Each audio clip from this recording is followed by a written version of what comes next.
This is how we do it. This is how we do it. On se teste un peu.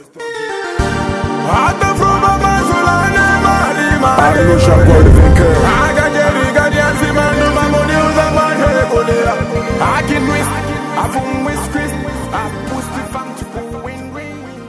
Salut Ariel Chenet. Salut JM. Très heureux de t'accueillir dans cette émission Urban Clip, bienvenue. Merci beaucoup. Et surtout, très bonne année 2016. Ah oui, ça c'est vrai. Merci. Quels sont tes vœux pour nous et pour tes fans? Bah, mes vœux pour mes fans, c'est d'abord un grand lot de santé, et puis après beaucoup d'argent, et pour nous, c'est-à-dire beaucoup d'inspiration pour leur faire plaisir. Voilà. Allez, c'est très bien dit. D'ailleurs, l'inspiration t'est venue il y a quelques années de quitter l'école parce que tu étais en classe de terminale D au lycée Adama Sanogo. Ça a été une bonne décision ou une décision mal perçue, mal prise par les parents? Par les parents, bon, on va dire au départ, ça a été une décision vraiment très mal perçue, d'autant plus que je suis l'héritier de la famille, le premier garçon. C'est-à-dire qu'après mon père, normalement, c'est moi qui porte le flambeau de la famille. Et donc ça a été mal vu surtout par mon père. Il a commencé déjà par me priver des sous, me priver de certaines choses. Et quand il me voyait souvent avec, je repassais souvent à la maison, je ramenais des pianos, je ramenais des trucs pour me perfectionner un peu. Et lui, carrément, il me foutait la honte devant mes petits frères. Soit il va jeter le piano, ou bien il va me taper. C'était un peu galère, sincèrement. Et c'est arrivé jusqu'à ce qu'il me chasse de la maison. Ah. Bah oui. Et comment tu t'es débrouillé après ça? Ouais, je me suis vraiment démerdé. Grâce à Dieu, je n'ai pas succombé. Je suis tombé un jour à la RTI. Il y avait en ce moment-là un casting en tant que musicien, en tant que pianiste. Je me suis donné à... J'ai participé au casting et parmi près de 20 pianistes, j'ai été choisi par le chef d'orchestre. C'était Domba en ce moment, par le chef d'orchestre de la RTI. Donc j'ai exercé à la RTI en tant que pianiste dans l'orchestre 2 ans de suite. 2 ans juste après que le père m'ait chassé. Et après, il a vu vraiment que c'était sérieux parce qu'on passait à la télé, on faisait des émissions comme Podium, etc. Et donc après, il a vu que j'étais vraiment sérieux. Lui, il n'était pas toujours content de ça, donc bof, il m'a laissé comme ça. Aujourd'hui, il est content, il est fier de me voir évoluer, de voir qu'il y a plein de personnes. En fait, il est un peu étonné.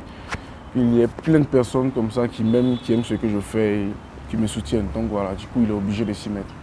Donc aujourd'hui, il me donne souvent des conseils. Toujours aussi, il me dit de garder la voie d'où je viens parce que je suis issu d'une famille chrétienne. Mon père, il est pasteur. Ma mère aussi, elle est une servante de Dieu. Donc, il me rappelle toujours de garder le cap avec Dieu.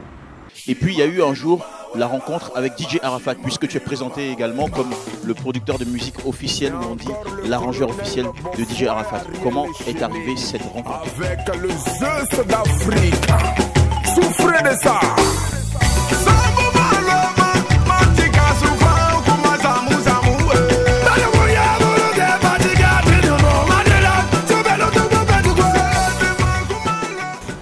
D'abord, Arafat et moi, on s'est rencontrés à la RTI.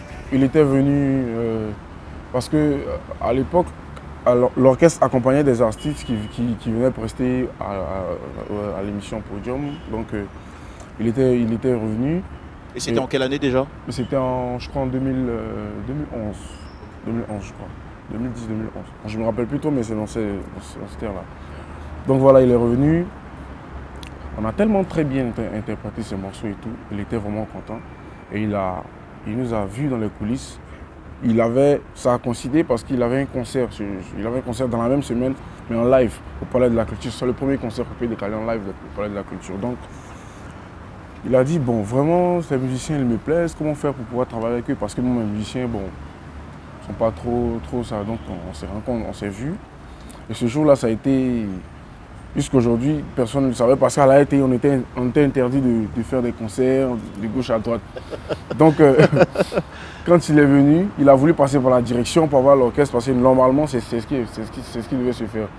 Mais nous, on est passé derrière, on a récupéré son manager, on l'a corrompu et nous, il nous a pris, on a répété et on a fait le concert. C'était vraiment très super. Et ce qui l'a plus marqué, parce qu'à la base, moi j'avais décidé de faire de la musique, c'est-à-dire décidé de chanter aussi. Donc je m'y mettais tellement à fond que je me suis un peu démarqué des autres. Et il a vu que j'étais quelqu'un de bien et tout. Parce je me rappelle, il y a eu un jour de répétition, j'en étais 2 pianistes, le second n'était pas là. Donc du coup, je superposé tous les pianos et j'ai fait toutes les partitions. Et ça l'a vraiment touché. Depuis ce jour-là, je suis resté dans son cœur.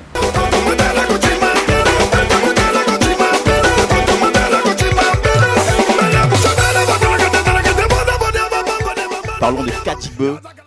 Comment c'est un concept très fun, très plaisant. Et comment ça a germé dans ton esprit?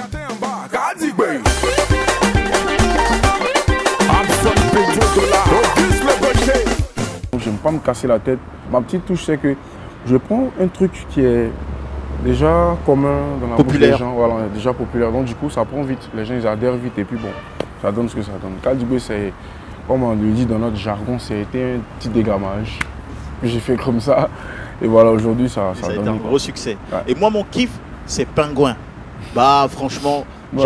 J'adore. Et surtout, ce que j'aime, c'est le numéro de tes danseurs. Ils sont vraiment ouf, mais de dingue, quoi. Je les ai rencontrés à Yopougon un jour, comme ça. Et ils avaient déjà fait une chorégraphie sur mon morceau et tout. Ils m'ont tellement épaté. Mais le petit truc que j'ai remarqué, c'est qu'ils ne faisaient pas de salto, des trucs comme les autres. Mais ils avaient un petit truc que les gens kiffaient, c'est-à-dire qu'ils faisaient de la comédie, en fait. Ils mettaient un peu de comédie dedans. Moi, ça m'a tout de suite accroché.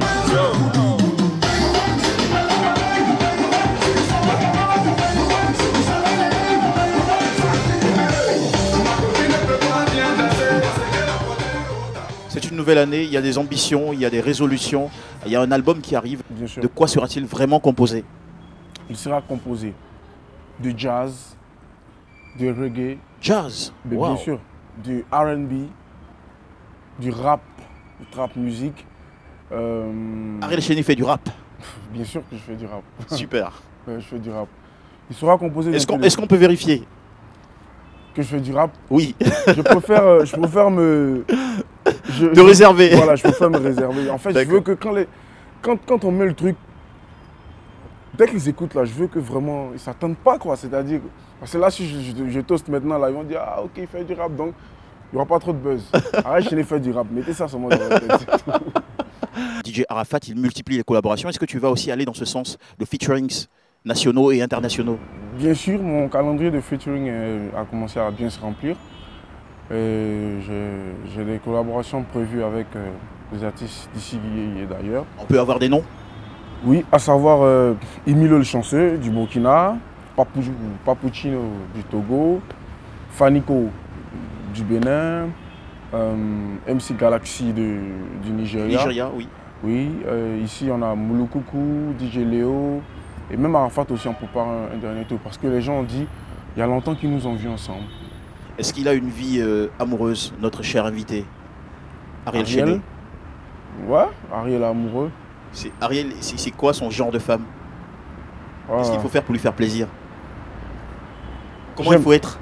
J'aime, tu me tues. Hein. Parce qu'en fait, après, là, les filles ont commencé à...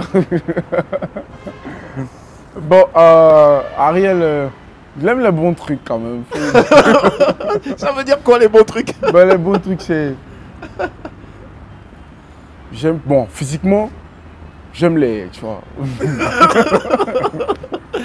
Allez, Ariel, c'est très cool. Ouais, Alors, ça va être quoi ton mot à tes fans pour 2016? Et surtout, est-ce qu'il y a un prochain clip qui arrive bientôt? Oui, il y a un prochain clip qui arrive, ce sera le morceau dont je t'ai parlé, là, le morceau congolais.